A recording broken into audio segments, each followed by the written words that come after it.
by the end of this video, you'll be able to create a Toon style line art in Blender. So as we can see over here, I've created a very small scene in Blender. And if I go into our render preview mode, you'll notice that I have materials on it and it's super cool. And we have a transparent background, and just to hide that HDRI that I used for the lighting. I also added a camera to get that visual, because we're going to render this to see our line art. Now the method we're going to be using is the freestyle method for the line art.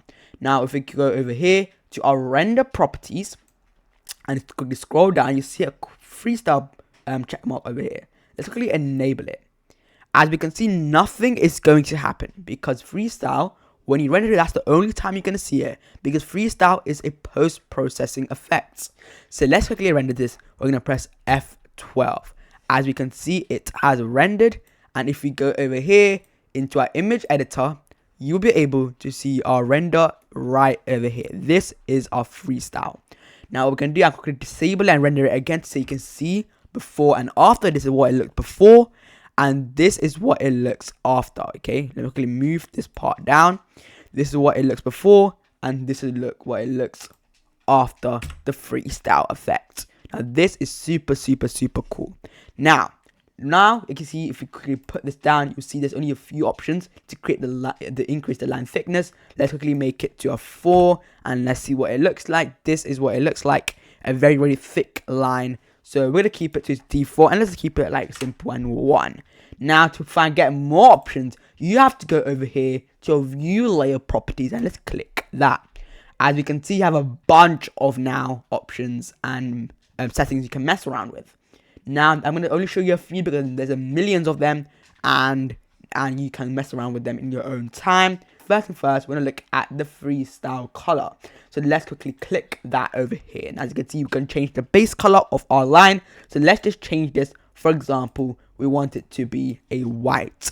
Let's render that, and as we can see, it's going to be a white outline around our object, and this kind of looks cool, to be honest. Now this is, normally you would use black but you can mess around with them. For example, blue would look nice as well. It depends on your preference. Now I'm going to put this back into a black. Now you also get this, there's also modifiers over here. Now the modifier section I'm going to show you is for the geometry, freestyle geometry, adding a modifier over here. Now sampling is the default modifier you always have for line art. You can disable it if you want to, but always keep it. Now add a modifier. We're going to add in a spatial noise modifier. Let's quickly click that. As you can see, we have the default settings, amplitude of 5, scale of 20, and octaves of 4. Now if you render this, you'll notice that we're going to create a noise around your outline.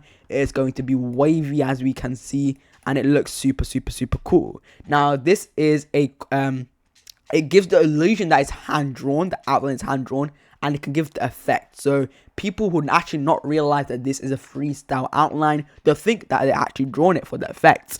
Now the one setting that I want to show you is the amplitude one.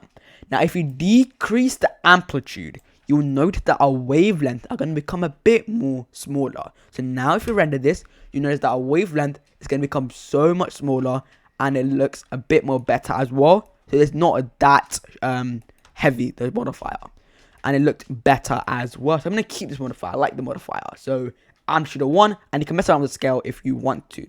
The next one I want to talk about is your thickness. As we said, it's the same thing. You can change the thickness. Right now it's 3, and you can change the thickness position inside, outside, or the relative, and also add modifiers. Now these are the main settings I want to talk about in this video, and I hope you guys enjoyed it. And remember, you can also add texture to this and animations to your outline. So I hope you guys enjoyed this video, and if you learned something, do not forget to hit the subscribe button, and I'll see you guys in my next video.